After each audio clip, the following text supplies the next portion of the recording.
morning. Thanks very much for joining us. Our guest this morning has been a major figure in our regional and national political life for more than 4 decades. Jon Sununu served 3 terms as governor of New Hampshire in the 1980s before serving as chief of staff in the administration of George Herbert Walker Bush. And he describes that experience in great detail in his new book, The Quiet Man, The Indispensable Presidency of George H.W. Bush. It's a must-read, especially for political and history buffs. And Governor Sununu joins us this morning. Welcome, Governor. Thank you for having me, John. Good to have you here. I appreciate it. You write in the book that the first President Bush has, quote, not received the recognition he deserves. Why? It's a hard question to answer, but sometimes what you do very well overshadows some of the other things that you do well, and I think that applies to Bush. He was a great foreign policy president.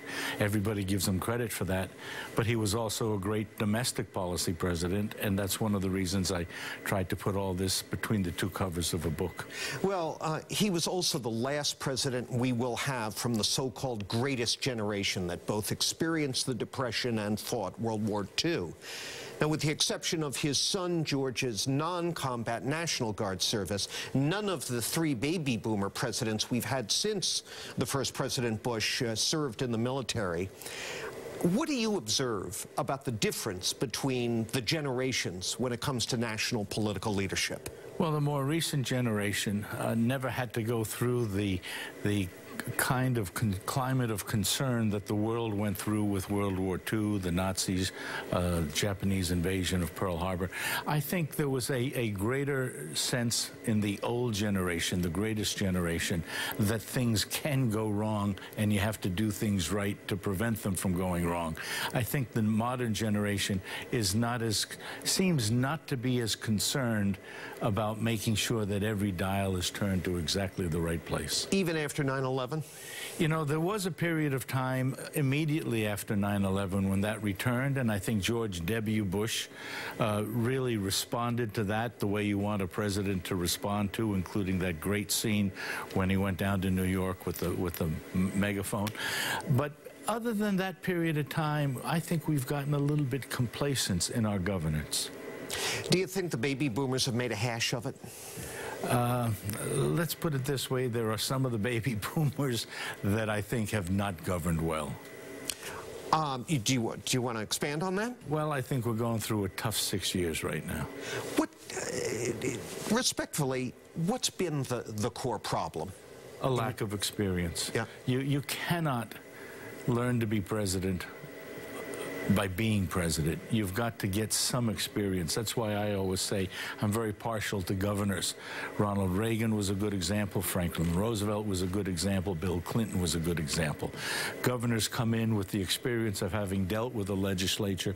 They know how to give and take. They know how to spend political capital to get results. All right, Governor Sununu, let's take a short break, and when we continue, we'll talk a little bit about the media and politics, and also what's going on up in New Hampshire right now. So please stay with us. Welcome back. We're talking this morning with former New Hampshire Governor Jon Sununu. His new book, The Quiet Man, The Indispensable Presidency of George H.W. Bush, is a must-read certainly for any political junkie and history buff. Governor, one recurring theme of your book is, on your part and on others, distrust of the media and dismay over its conduct. What's wrong with the way the media covers politics, both now and, by contrast, back in the late 80s, early 90s, when you were in the White House? Well, it's sort of the conflict between the 2 professions. The media needs something spectacular and exciting to catch a headline, and sometimes the hard work of making good policy is slow and steady, like the tortoise instead of the hare. And so they're usually wanting to talk about the wrong subject at the wrong time in the wrong way.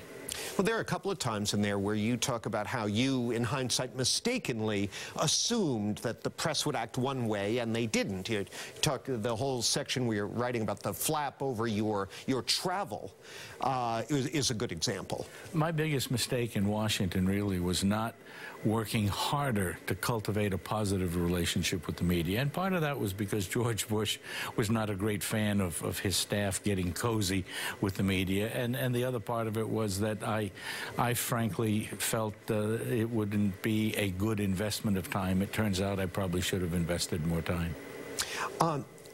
Speaking of sensational tabloid fodder, do you think that will the Donald Trump boomlet last? And if it won't last, how will it collapse? It will collapse, and it will probably collapse, to borrow a line, not with a bang but a whimper. How so? What do you suspect might happen? I think people right now are responding positively in polls to his words. I think now they will have to look at the man behind the words, and I think that's where it falls apart. Well, what will they see when they look? Well, they'll see a guy who's a great showman. They'll see a guy who puts out bumper sticker slogans, but when you ask him to go beyond the bumper sticker with substance, it falls apart. It's starting to happen now when he's talking about immediately deporting 11 million illegals, as if you could find them quickly and do that.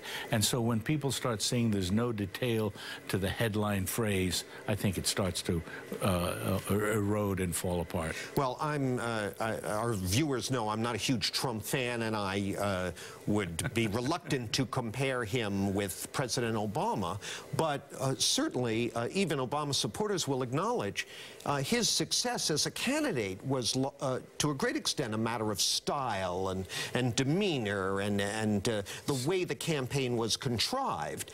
Isn't that a similar thing here, similar phenomenon? Style over substance was the key to the Obama campaign. This is style over substance with Trump, but I think you've got some candidates running against him that will make sure that the difference is seen. It starts in Cleveland next week. Governor, great to see you. Thank you. Thank you for coming by. Good luck with your book. Thanks for saying nice things about the book. It's called The Quiet Man, The Indispensable Presidency of George H.W. Bush. The author, former New Hampshire Governor Jon Sununu. That's it for me. Now, I'll return it back to my colleagues for more WBZ News. All right.